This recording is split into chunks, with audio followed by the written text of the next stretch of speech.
नमस्कार दोस्तों, स्वागत है आपका मेरे चैनल पे। लास्ट वीडियो पे आपने बहुत अच्छा रिस्पांस दिया है जो हमने फंडामेंटल राइट्स वाली पढ़ी थी। इसी तरह आप सपोर्ट करते रहें, आपका सपोर्ट की बहुत ज़रूरत है। धीरे धीरे हम आगे बढ़ते जा रहे हैं और मैं आपके लिए नए नए टॉपिक लाता जा रहा हूँ। तो इस बार मैं उत्तराखंड को थोड़ा सा उत्तराखंड में ब्रेक ले रहा हूँ, क्योंकि सब बच्चे बोल रहे हैं कि उत्तराखंड हम ऑलरेडी पहले से पढ़ चुके हैं और पढ़ भी रहे हैं। तो मैं आपको आज एक नया टॉपिक ला रहा हूँ, वो है हमारी हिस्ट्री के बारे में, जो हमारे प्राचीन भारतीय मध्यकालीन भारत का इतिहास है। वहाँ से मैं इतिहास शुरू कर रहा हूँ। काफ़ी बच्चों ने बोला था कि आप हिस्ट्री की क्लास भी शुरू करिए, तो मैं आपको हिस्ट्री की क्लास, क्योंकि हिस्ट्री में आपके पास क्वेश्चन आते हैं और वन लाइनर ही आते हैं, है ना। और हिस्ट्री पढ़ने में आपको थोड़ा बोरियत भी लगती है, ठीक है। तो मैं आपको हिस्ट्री ऐसे पढ़ाऊँगा कि आपको बहुत मज़ा आएगा हिस्ट्री पढ़ने में, है ना। आपको अपनी कला संस्कृति प्राचीन भारत के बारे में पढ़ने में बहुत मज़ा आएगा, है ना। आप जब मैं आपको अब हिस्ट्री शुरू कर रहा हूँ तो हिस्ट्री में आपको पता चलेगा कि अपना जो भारत है उसका इतिहास कितना गौरवशाली था और कितने हमारे यहाँ गौरवशाली लोग हुए हैं। तो आज मैं जो शुरू कर रहा हूँ आपका, वो मैं भारत में शुरुआत कर रहा हूँ कि हमारे ऊपर आक्रमण होने कहाँ से शुरू हुए। यहाँ से आपके पास क्वेश्चन बनेंगे कि पहला मुसलमान कौन था, या पहला तुर्क कौन था, या पहला अरब कौन था जिसने भारत पे आक्रमण किया। साथ ही हम पढ़ेंगे आज मोहम्मद गजनी के बारे में, मोहम्मद गजनवी के बारे में, जिसने 17 बार भारत पर आक्रमण किया और हमारे सोमनाथ मंदिर जो गुजरात में है उसको बहुत बुरी तरीके से लूटा। कैसे हम गुलाम हुए, कैसे धीरे धीरे जो हमारी संस्कृति थी, हमारा इतिहास था, उसको बर्बाद किया गया, है ना। तो ये सब चीज़ें हम आज से शुरू कर रहे हैं। तो आज से हम जो शुरू कर रहे हैं वो पढ़ रहे हैं भारत पर पहला मुसलमान आक्रमण से, ठीक है। तो इस क्लास को जरा ढंग से देखना, ठीक है। तो मुसलमान आक्रमण से पहले हमें पढ़ना होता है इस्लाम धर्म के बारे में, ठीक है। तो यहाँ से हम सबसे पहले पढ़ेंगे इस्लाम धर्म के बारे में। देखो, मैंने आपको पहले भी बताया था, अगर किसी देश को आपको बर्बाद करना है, अगर किसी देश को आपको बर्बाद करना है तो जरूरी नहीं आप युद्ध करके या उस पर बम गिरा के या उस पर अटैक करके ही आप उसे बर्बाद कर सकते हैं। अगर आप किसी देश को बर्बाद करना चाहते हैं तो सबसे पहले उसकी संस्कृति पर अटैक करिए। जब आपकी संस्कृति पर अटैक होगा तो धीरे धीरे आप वैसे ही खत्म हो जाएंगे। और भारत के साथ अब क्या हो रहा है, यही हो रहा है। जो हमारी संस्कृति पर जो अटैक हो रहा है, जो पश्चिमी सभ्यता हम पर हावी हो रही है, वेस्टर्न कल्चर, है ना। आज देखो आप कि जो हमारे यहाँ डाइवोर्स तलाक की रेशियो कितने बढ़ गए हैं, है ना। तो जो पश्चिम वाले थे वो तो हमारी संस्कृति अपना रहे हैं, वो गीता पढ़ रहे हैं, महाभारत पढ़ रहे हैं, वो हिंदू धर्म को अपना रहे हैं, है ना। और हम क्या कर रहे हैं, पश्चिमी धर्म को अपना रहे हैं। पश्चिमी कल्चर हमारे पास ऊपर हावी होता जा रहा है ना। तो इसी के बारे में हम सब कुछ आगे इस पूरे सेक्शन में डिस्कस करेंगे। तो सबसे पहले शुरू करते हैं इस्लाम धर्म के बारे में। सबसे पहले आप पढ़ेंगे इस्लाम धर्म के बारे में। 1 से 2 क्वेश्चन यहाँ से आपके पास बनेंगे। ये है आपका इस्लाम धर्म। 2-3 क्वेश्चन यहाँ से पढ़ेंगे आप। इस्लाम धर्म की शुरुआत किसने करी, इस्लाम धर्म की स्थापना कब हुई, ठीक है। तो इस्लाम धर्म की जो शुरुआत होती है वो सबसे पहले होती है पैगंबर हजरत मोहम्मद साहिब के जन्म से। पैगंबर मतलब ईश्वर के दूत होते हैं, हजरत मोहम्मद साहिब के जन्म से।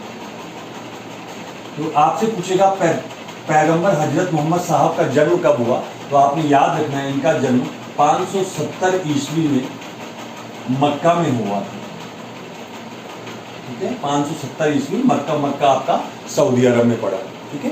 दूसरा क्वेश्चन यहाँ से आएगा कि इन्हें ज्ञान की प्राप्ति कब हुई। दूसरा क्वेश्चन आएगा, इनको ज्ञान की प्राप्ति कब हुई। ज्ञान की प्राप्ति का मतलब ये नहीं होता कि आपको सब्जेक्ट की नॉलेज हो जाए। ज्ञान की प्राप्ति मतलब कि आपका जन्म इस दुनिया में क्यों हुआ है, आपने इस धरती पर जन्म क्यों लिया। जब आपको इसका मोटो, इसका उद्देश्य पता चल जाएगा तो आपको ज्ञान प्राप्ति हो जाएगी, है ना।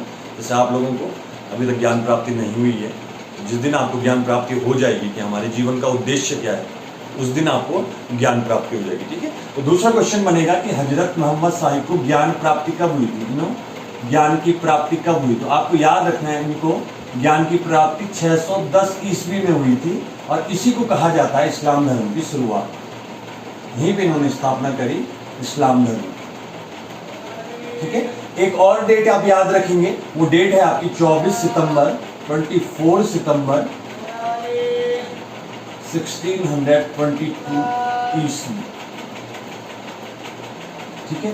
24 सितंबर 622 ईस्वी को इन्होंने मक्का से मदीना तक की यात्रा करी। मक्का से मदीना तक की यात्रा करी। ये मक्का से मदीना गए। मदीना भी आपका क्या है, जिसे आप बोलते हैं हज करने, जो प्रत्येक मुसलमान अपने जीवन में जाता है। तो 24 सितंबर 622 ईस्वी को इन्होंने मक्का से मदीना तक की क्या करी, यात्रा करी। और यहीं से शुरू होता है इस्लामिक कैलेंडर। इस्लामिक कैलेंडर, जिसे ये बोलते हैं हिजरी संवत कैलेंडर, जिसे ये क्या बोलते हैं, हिजरी संवत। जैसे हमारा शक संवत, विक्रम संवत हिंदुओं का, वैसे ही मुसलमानों का हिजरी संवत। आपसे पूछेगा हिजरी संवत की शुरुआत कब हुई, तो 24 सितंबर 622 ईस्वी को जब मोहम्मद साहब ने क्या करी, मक्का से मदीने तक की यात्रा करी, तो उसे क्या बोलते हैं, वहीं से शुरू होता है हिजरी संवत। और लास्ट आपने याद रखना है इनकी मृत्यु की डेट, तो 632 ईस्वी में मोहम्मद साहब की क्या हो जाती है, मृत्यु हो जाती है। ठीक है, और जब मोहम्मद साहब की मृत्यु होगी तो जो इस्लाम धर्म होगा वो दो पार्ट में डिवाइड हो जाएगा, एक होगा आपका शिया और एक होगा सुन्नी। ठीक है, तो बस आपके मतलब कि यही चीजें हैं इस्लाम धर्म से। सबसे पहले आपने पैगंबर हजरत मोहम्मद साहब का जन्म याद रखना है, वो 570 ईस्वी में मक्का में हुआ था। दूसरा, इन्हें ज्ञान प्राप्ति कब हुई, तो 610 ईस्वी में इन्हें ज्ञान की प्राप्ति होती है, और यहीं से कहा जाता है इस्लाम धर्म की स्थापना इन्होंने करी, इस्लाम धर्म की शुरुआत हुई। अगला पॉइंट आपने याद रखना है कि हिजरी संवत, तो मुसलमानों का जो कैलेंडर होता है उसे आप क्या बोलते हैं, इस्लामिक कैलेंडर, उसे हिजरी संवत कहते हैं। हिजरी संवत की डेट क्या है, तो 24 सितंबर 622 ईस्वी को क्या हुआ, आपका हिजरी संवत शुरू होता है। ठीक है, अगला इनकी मृत्यु की डेट याद रखनी, 632 ईसा पूर्व में क्या हो गई, इनकी मृत्यु हो गई। और इनकी मृत्यु के बाद जो इस्लाम धर्म था, वो दो पार्ट में डिवाइड हो गया, जैसे हर धर्म में होता है। जब भी उसके मेन लीडर की मृत्यु होती है तो धर्म क्या हो जाता है, दो भागों में बंट जाता है। ये भी आपका दो भागों में बंट गया, शिया और सुन्नी। ठीक हो गया, तो ये आपने इस्लाम धर्म से इतने क्वेश्चन याद रखने। ठीक है, अब चलते हैं भारत पर मुसलमान आक्रमणों की तरफ। अब चलते हैं भारत में मुसलमान आक्रमणों की तरफ। कौन सा वो मुसलमान था जिसने सबसे पहले भारत पर आक्रमण किया, है ना। क्योंकि देखो, जितने भी आक्रमण, एक चीज आप याद रखना, जितने भी आक्रमण हमारे हुए वो सब अरब से हुए, पश्चिम की साइड से हुए हमारे। ठीक है, ये आपका इंडिया रहा। जितने भी आक्रमण हमारे पास हुए वो सब कहाँ हुए, पश्चिम की तरफ से हुए। और ये जितने भी आक्रमण हमारे होते हैं वो सब यहाँ से होते हैं, पाकिस्तान अफगानिस्तान की साइड पे। यहाँ पे एक दर्रा था जिसका नाम था खैबर दर्रा। यहाँ पर एक दर्रा है जिसका नाम है खैबर दर्रा। तो जो भी हमारे यहाँ अटैक हुए हैं, जो भी हमारे यहाँ क्या हुए हैं, आक्रमण हुए हैं पश्चिम से, वो सब इसी रास्ते से हुए हैं। क्योंकि इधर से तो आ नहीं सकते थे, इधर से क्या है, पूरा हिमालय फैला हुआ है। ठीक है, उस टाइम पे क्या हुआ है, उस टाइम पे आपका समुद्री मार्गों की खोज भी नहीं हुई है। तो इसलिए क्या करते हैं, जितने भी पश्चिम से, जितने चाहे सिकंदर आएगा, चाहे अरब आएंगे, तुर्क आएंगे, सब किधर से आएंगे, इसी रास्ते से आएंगे, खैबर दर्रे वाले रास्ते से। ठीक है, तो अब चलते हैं कि भारत पे पहला मुसलमान आक्रमण कब और कैसे हुआ। ठीक है, तो देखो, ये लोग जब वहां से आते थे तो ये वो क्या है, रेगिस्तान है, वहां ना फसल होती है ना कुछ होता है। और इन्होंने सुन रखा था कि क्या है, भारत एक बहुत अमीर देश है, जो था भारत, है ना। भारत इतना अमीर था कि इसे सोने की चिड़िया कहा जाता है ना। अपने कल्चर को देखिए कि आज से 5000 साल पूर्व जब कोई ये नहीं जानता था, जब ये यूरोप वाले या उधर और पश्चिमी देश वाले वो क्या करते थे, आदि मानव की तरह रहते, तब हमारे यहाँ रामायण और महाभारत जैसा टाइम पीरियड था, है ना। वहां पर श्री कृष्ण जैसे हमारे पास क्या हुए हैं, एक आदमी हुआ है ना। श्री कृष्ण जैसे एक आदमी हुए हैं जिन्होंने भगवत गीता बोल दी। जब ये लोग स्कूलों के बारे में नहीं जानते थे, तब हमारे यहाँ तक्षशिला और नालंदा जैसे विश्वविद्यालय थे। हमारे पास चाणक्य जैसे क्या थे, गुरु थे, है ना। तो अपनी संस्कृति पर हमेशा प्राउड करया करिए। जब तक आप अपनी संस्कृति पर प्राउड नहीं करेंगे तब तक आप आगे नहीं बढ़ सकते। चाहे आप कोई सा भी कल्चर फॉलो करते हैं, कोई सा भी धर्म फॉलो करते हैं, पर अपने भारतीय होने पर हमेशा गर्व करिए। ठीक है, तो चलते हैं भारत पर मुसलमान आक्रमण पे। भारत पर मुसलमान आक्रमण, मुसलमान आक्रमण। देखो, शुरू में तो बहुत सारे आक्रमण हुए पर वो सफल नहीं हो पाए। ठीक है, तो भारत पर जो पहला सफल आक्रमण होगा वो होगा मोहम्मद बिन कासिम का। ठीक है, भारत पर जो पहला सफल आक्रमण होगा वो किसका होगा, मोहम्मद बिन कासिम का। तो आपसे पूछेगा भारत पर आक्रमण करने वाला प्रथम मुसलमान कौन था, तो मोहम्मद बिन कासिम था। और ये कौन था, ये अरब था। तो ये भी पूछ सकता है भारत में पहला मुसलमान आक्रमण किस अरब ने किया। अरब मतलब ये खाड़ी देशों से आ रहे हैं, ये ईरान, इराक, जो सऊदी, सब अरब देश, गल्फ कंट्रीज, खाड़ी के देश जिन्हें बोलते हो आप, उन्हें अरब बोला जाता है। विश्व का सबसे बड़ा प्रायद्वीप आपसे पूछा जाएगा तो वो अरब प्रायद्वीप है। ठीक है, तो सबसे पहले जो आक्रमण हुआ वो हमारे ईरान की तरफ से हुआ, दमिश्क की साइड से। तो वो किसने किया, मोहम्मद बिन कासिम ने। कब किया, 712 ईस्वी में किया। 712 ईस्वी में हम पे पहला आक्रमण हो जाता है। देखिए हम कितना महान है ये देश और कितना महान आपका हिंदू धर्म है, जिसने क्या किया 712 ईस्वी से लेकर, ठीक है, और लास्ट आप चले जाओ अंग्रेजों तक 1600, उसके बाद फ्रांसीसी भी 1664 में, ठीक है। तो इतने लगातार हम गुलाम रहे, पर फिर भी आज हमने क्या किया, अपनी संस्कृति को और हिंदू धर्म को बचा के रखा। इसलिए हिंदू धर्म को, इसको सनातन धर्म बोला जाता है ना। सर्वधर्म समभाव, क्या है हमारा मोटो, सर्वधर्म समभाव। हमने जो आया सबको अपनाया। कभी किसी पे आपने सुना कि भारत ने किसी पर अटैक कर दिया? नहीं। हमने हमेशा क्या किया, जिसने हम पे अटैक किया दिल से स्वीकारा उसको, कभी उसको कट्टरता से नहीं लिया। इसीलिए आज हिंदू धर्म विश्व में सबसे प्राचीन धर्मों में से एक है। सनातनी ही है जिसका नाम, जिसका ना कोई आदि है ना कोई अंत है, ठीक है। तो पहला आक्रमण हो गया आपका मोहम्मद बिन कासिम का। ये जो आक्रमण करेगा ये सिंध वाले क्षेत्र में करेगा, जो पंजाब वाला क्षेत्र है, वहां लूटपाट करेगा और वापस चला जाएगा, ठीक है। तो पहले जो आक्रमण होंगे वो सिर्फ लूटपाट के उससे होंगे।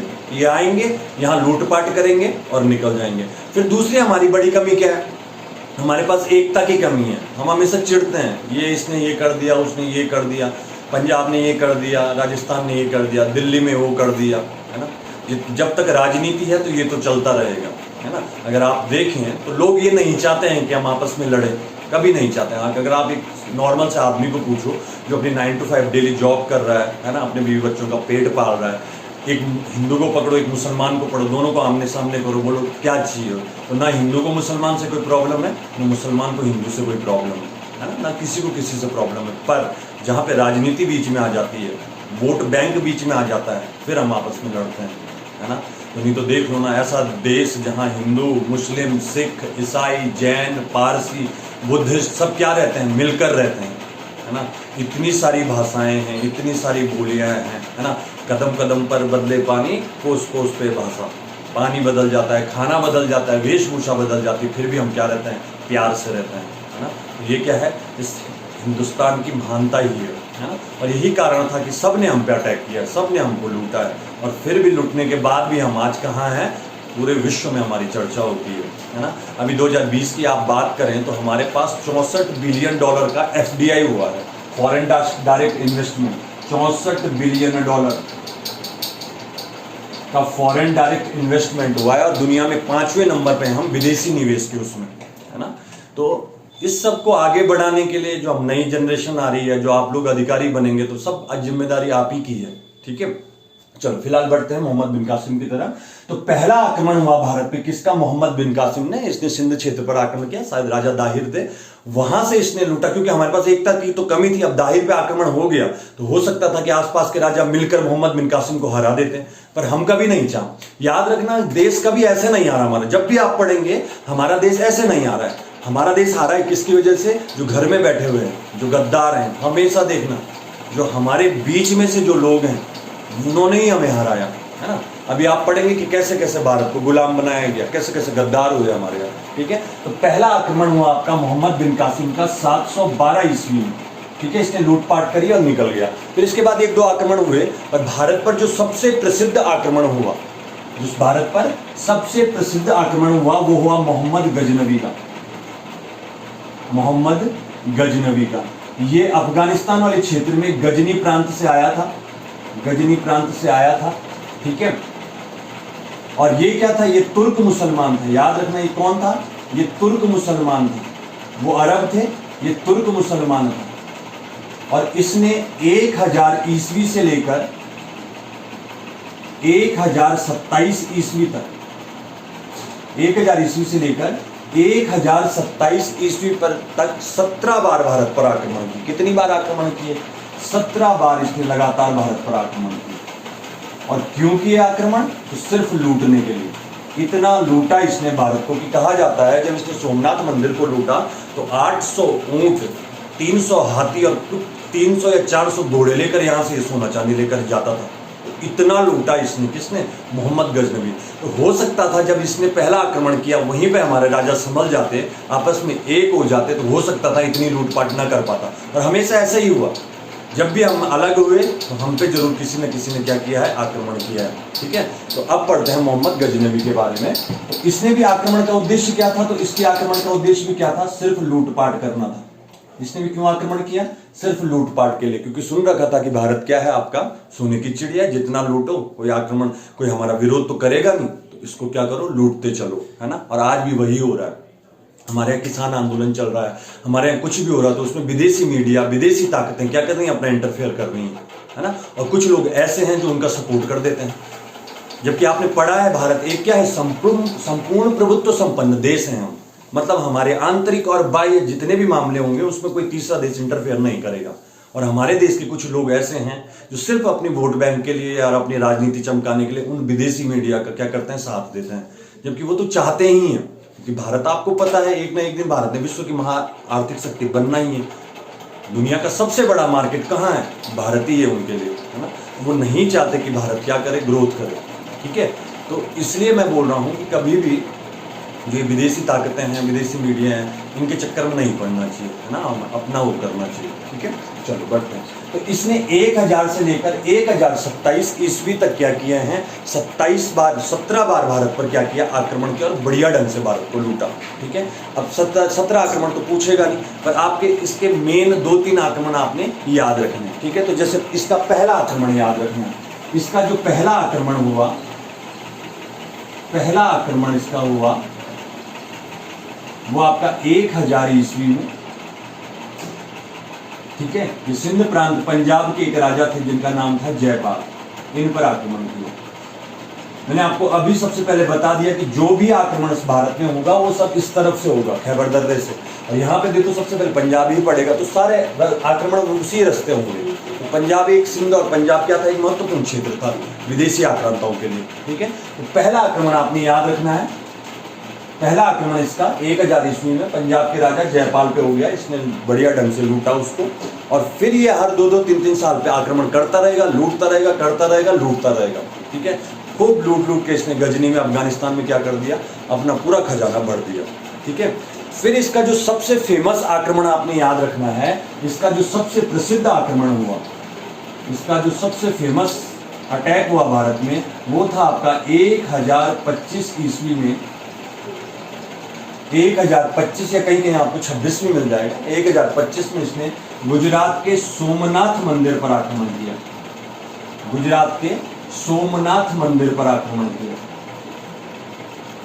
सोमनाथ मंदिर, सोमनाथ मंदिर के बारे में आपको पता है, ये पहला ज्योतिर्लिंग है। जो मैंने आपको 11 ज्योतिर्लिंग पढ़ाए थे भारत में, जो भगवान शिव के 11 ज्योतिर्लिंग है, उनमें से जो पहला ज्योतिर्लिंग है वो यही है, गुजरात के काठियावाड़ में स्थित है सोमनाथ ज्योतिर्लिंग, है ना, जो चंद्रमा ने स्थापित किया था। कहानी मैंने आपको सुना रखी है। तो इसने 1025, कहीं 1026 में मिलेगा, 1025 ईस्वी में इसने क्या कर दिया, सोमनाथ पर आक्रमण कर दिया। और सबसे प्रसिद्ध, सबसे ज्यादा जो लूटपाट करी उसने इसी आक्रमण में करी, है ना। इस टाइम जो गुजरात का राजा था वो कहा जाता है भीम प्रथम था। उसने क्या कर दिया, भीम प्रथम भाग गया यहाँ से, उसने जम के लूटपाट करी यहाँ से, ठीक है। इतनी लूटपाट करी कि इसने हाथी और घोड़ों में भर भर के सोना यहाँ से ले गया, ठीक है। तो सबसे प्रसिद्ध आक्रमण आपने याद रखना है वो 1025 का गुजरात का सोमनाथ का मंदिर था, है ना। और सोमनाथ का मंदिर हमेशा सबके अटैक पर रहा है। ये गुजरात का सोमनाथ मंदिर है, ये सब ने लूटा इसको। और ये मंदिर ऐसा मंदिर था, इसको लूटा और तोड़ा भी गया, है ना। तो अंत तक जाते जाते 1948 में, जब 47 में भारत आजाद हुआ, तो फाइनली ये फिर बना। और देश के जो प्रधानमंत्री थे, राष्ट्रपति थे राजेंद्र प्रसाद, उन्होंने इसको देश को सौंपा। तो इतनी महान कल्चर है इस मंदिर के बारे में। जो हम मंदिर वाला टॉपिक पढ़ेंगे तो जरूर इस मंदिर के बारे में पढ़ेंगे, ठीक है। तो इसने क्या किया, इस पर अटैक के साथ साथ यहाँ जो मूर्तियां थी उनको भी तोड़ दिया। सोमनाथ मंदिर में जो मूर्तियां थी उन्हें भी क्या कर दिया, इसने तोड़ दिया। लूटा तो लूटा, मूर्तियां भी तोड़ दी। मैंने बोला ना कि अगर किसी देश को खत्म करना है तो सबसे पहले उसकी कल्चर, उसकी संस्कृति पर अटैक करो, देश अपना आप ही खत्म हो जाएगा। अमेरिका ने रूस के 12 टुकड़े कर दिए, किसके कारण, सिर्फ एक जीन्स के कारण। नीली जीन्स की क्रांति बोलते हैं उसे। अमेरिका ने डेनिम की जीन्स बनाई और रसिया में बेची, दबा के रसिया में बेची। अब रसिया वालों का क्या हुआ, सॉफ्ट कॉर्नर आ गया, किसके लिए, अमेरिका के लिए। तो नीली जीन्स की क्रांति बोलते हैं। और उसी के बाद अमेरिका ने रूस के 12 टुकड़े कर दिए। तो मैंने आपको बोला अगर किसी देश को खत्म करना है तो सबसे पहले उसकी कल्चर पे अटैक करो। सेम हो रहा है यहाँ, देखो। तो उसने क्या किया, मंदिर को तो लूटा ही लूटा, साथ में क्या कर दिया, वहां जो मूर्तियां थी उनको भी तोड़ दिया। इसीलिए मोहम्मद गजनवी को बुत सिकन के नाम से जाना जाता है। सीधा क्वेश्चन आएगा आपको, बुत सिकन किसे कहा जाता है। बुत माने मूर्ति, सिकन माने तोड़ने वाला। या आपसे पूछने का, मूर्ति भंजक किसे कहा जाता है, मूर्तियों को तोड़ने वाला। तो वो कौन है, मोहम्मद गजनवी है। ठीक है। तो 17 बार आक्रमण किया, 17 में से जो पहला आक्रमण है वो याद रखना है 1000 ईस्वी में पंजाब के राजा जयपाल पे किया। फिर उसके बाद लगातार 2-3 साल के उसमें अटैक करता रहेगा, लूटता रहेगा, करता रहेगा। फिर इसका जो सबसे प्रसिद्ध आक्रमण था वो था 1025 ईस्वी का गुजरात के सोमनाथ मंदिर पर आक्रमण। यहाँ इसने बहुत लूटपाट करी और यहाँ की मूर्तियों को भी तोड़ा, इसीलिए इसे इतिहास में बुद्ध शिकन या मूर्ति भंजक के रूप में याद रखा जाता है। ठीक हो गया। अब देखो, जब ये इतना लूट के ले जा रहा है यहाँ से, ठीक है, तो रास्ता वही पड़ेगा गुजरात से राजस्थान, राजस्थान पंजाब होती फिर वहीं से वापस जाएगा। तो जब ये लूट कर जा रहा था यहाँ से, तो रास्ते में इसमें जाटों से विद्रोह हो जाता है। क्या हो जाता है? जाटों से विद्रोह हो जाता है इसमें, क्योंकि इतना सोना चांदी लेके जा रहा है यहाँ से, तो जाट इसको लूट लेंगे, बीच में इसका कुछ सोना लूट लेंगे, इस बात से ये खुंदक खा जाएगा। तो फिर वापस आएगा भारत में और 1027 ईस्वी में ये अंतिम आक्रमण करेगा भारत पर, जो होगा इसका जाटों के विरुद्ध, जो होगा इसका जाटों के विरुद्ध। तो 1027 में इसका अंतिम आक्रमण होगा, वो होगा इसका जाटों के विरुद्ध। ठीक है।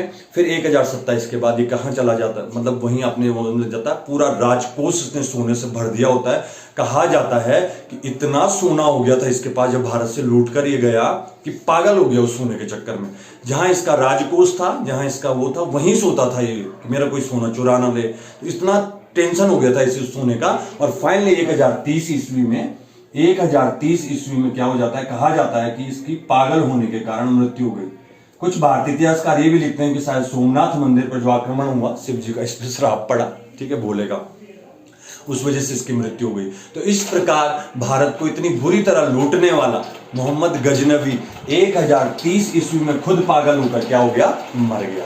तो ये था आपका कौन, मोहम्मद गजनवी। अब मोहम्मद गजनवी से आपके पास 1-2 क्वेश्चन और आते हैं। जैसे आपके पास एक क्वेश्चन आएगा कि मोहम्मद गजनवी के साथ कौन सा विद्वान भारत आया था, कौन सा विद्वान भारत आया था, विद्वान भारत आया था। तो आपको याद रखना है मोहम्मद गजनवी के साथ अल बरूनी नामक विद्वान भारत आया था। कौन आया था? अल बरूनी नामक क्या आया था, विद्वान भारत आया था। ठीक है। या आपसे पूछ लेगा अल बरूनी किसके टाइम पीरियड में भारत आया, तो ये मोहम्मद गजनवी के साथ भारत आया। ठीक है। इस अल बरूनी ने, अब देखो विदेशी, क्योंकि हमारा, मैं बोल रहा हूं कि हमारे पास वेद आ चुके हैं। ऋग्वेद विश्व का सबसे प्राचीनतम लिखा गया ग्रंथ है ना, ऋग्वेद, महाभारत, राम, इतनी सारी वेद हैं, उपनिषद है, अरण्य है। जब दुनिया पढ़ना लिखना जानती नहीं तो हमारे पास ये सब चीजें हैं। तो सारे हमारे जो विद्वान थे, जो विदेशों से आते थे, वो बड़ा वो रहते थे भारत की कला और संस्कृति के लिए, है ना। तो ये जब आता है अल बरूनी भारत पे, भारत को देख कुछ चकाचौंध हो जाता है। वो सोचता है कि कैसे इतना रिच हो सकता है कोई देश, हर चीज में, चाहे वो पैसे के मामले में हो, चाहे ज्ञान के मामले में हो, चाहे किसी मामले में हो, इतना रिच। तो इसने भारत की कला संस्कृति के ऊपर एक किताब लिखी है जिसका नाम है किताबुल हिंद, जिसका नाम है किताबुल हिंद। तो मैंने ये आपको पढ़ा भी रखा था, मैंने 3-4 किताबें आपको पढ़ाई थी, तो ये याद रखनी है आपने। किताबुल हिंद किसने लिखी है, तो किताबुल हिंद अल बरूनी ने लिखी है। और अल बरूनी किसके साथ भारत आया था, तो अल बरूनी किसके साथ भारत आया था, मोहम्मद गजनवी के साथ भारत आया था। ठीक है। भारत आके भारत घूमता है, भारत की कला संस्कृति को जानता है, इसके कल्चर को जानता है, और एक किताब लिखता है जिसका नाम है किताबुल हिंद। याद रखना है किताबुल हिंद किसने लिखी, अल बरूनी। साथ ही में आपके पास क्वेश्चन आएगा कि वो पहला मुसलमान कौन था, वो पहला मुसलमान कौन था, वो पहला मुसलमान कौन था जिसने भारत के वेद उपनिषदों का अध्ययन किया, मतलब भारतीय जो शास्त्र है उनका अध्ययन किया, तो वो था आपका अल बरूनी। तो पहला मुसलमान जिसने भारतीय शास्त्रों का अध्ययन किया, जिसने क्या किया, भारतीय शास्त्रों का अध्ययन किया, वो कौन था आपका, वो अल बरूनी। ठीक है। तो पहला, तो ये याद रखना है मोहम्मद गजनवी के साथ कौन आया था, तो अल बरूनी आया था। कौन सी किताब लिखी, किताबुल हिंद। किस चीज के बारे में, भारत के कला और संस्कृति के बारे में। ठीक है। और वो पहला मुसलमान जिसने भारतीय शास्त्रों का अध्ययन किया, वो कौन था, अल बरूनी। ठीक है। अब इस मोहम्मद गजनवी के दरबार में अफगानिस्तान में भी एक विद्वान था जिसका नाम था फिरदौस। ठीक है। तो 2 विद्वान याद रखने, एक अल बरूनी और एक फिरदौस। अल बरूनी तो भारत आ गया था, पर फिरदौस कहाँ था, फिरदौस वहीं था अफगानिस्तान में, गजनी में। ठीक है। इस फिरदौस ने एक किताब लिखी है जिसका नाम है शाहनामा। किताब है आपकी जिसने लिखी है शाहनामा। तो आपसे पूछेगा शाहनामा किसने लिखी है, तो शाहनामा फिरदौस ने लिखी है। ठीक है, और शाहनामा क्या है, जिसे अफगानिस्तान की महाभारत कहा जाता है, जिसे अफगानिस्तान की महाभारत कहा जाता है। ठीक है, तो फिरदौस किसके दरबार में था, तो गजनबी के दरबार में थे। यहाँ पे कंफ्यूज मत होना, भारत कौन आया था उसके साथ, अल-बरूनी। ये कहाँ था, ये वहीं था उसके पास। शाहनामा के बारे में एक कहानी चलती है कि जब शाहनामा ये लिख रहा था, 30 साल लगे फिरदौस को शाहनामा लिखने में। पूरे 30 वर्ष का टाइम लगा इस किताब को लिखने में, क्योंकि जब ये किताब लिखना शुरू कर रहा था तो गजनबी ने इससे वादा किया था, गजनी ने इससे वादा किया था कि तेरे हर एक शब्द के लिए मैं तेरे को 1 दिनार दूंगा। क्या बोला था, एक शब्द के लिए 1 दिनार मिलेगा तेरे को।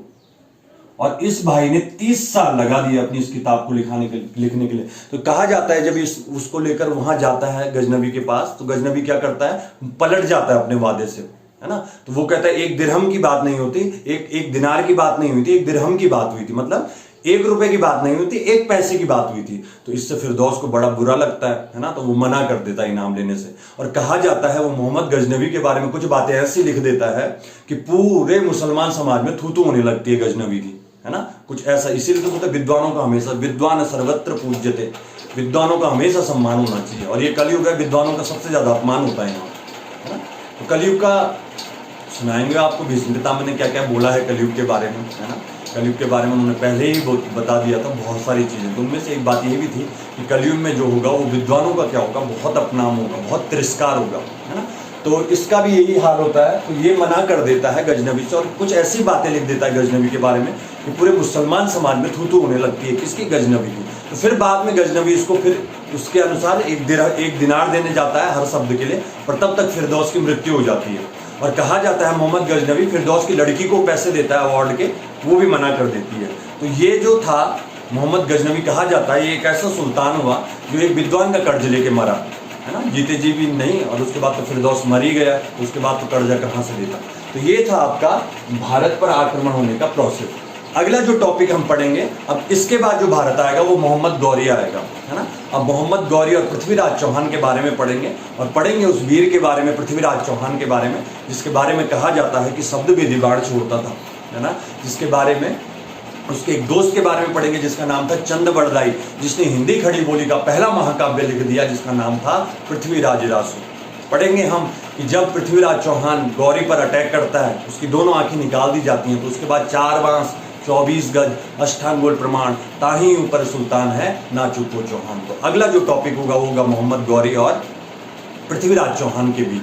ठीक है, इसके बीच तराइन का प्रथम युद्ध, तराइन का दूसरा युद्ध, चंदावर का युद्ध हम पढ़ेंगे। ठीक है, तो हमेशा आज का लेसन ये है कि हमेशा अपने संस्कृति पर, अपने कल्चर पर, आप गढ़वाली हो, आप कुमाऊनी हो, आप कोई भी हो, हमेशा क्या करिए, अपने कल्चर पर हमेशा क्या कीजिए, गर्व कीजिए। अपने बच्चों को ये कहानियाँ सुनाइए, अपने बच्चों को बताइए कि अपने प्राचीन भारत के बारे में, ठीक है, कितना अपने वेद पुराण उपनिषदों के बारे में, है ना। इसी से हमारा देश क्या होगा, फिर से एक बार सोने की चिड़िया जरूर बनेगा। तो इसी के साथ आज की क्लास हम खत्म करते हैं। नेक्स्ट जो क्लास होगी वो आपकी फंडामेंटल राइट्स की होगी वेडनेसडे के दिन। नमस्कार।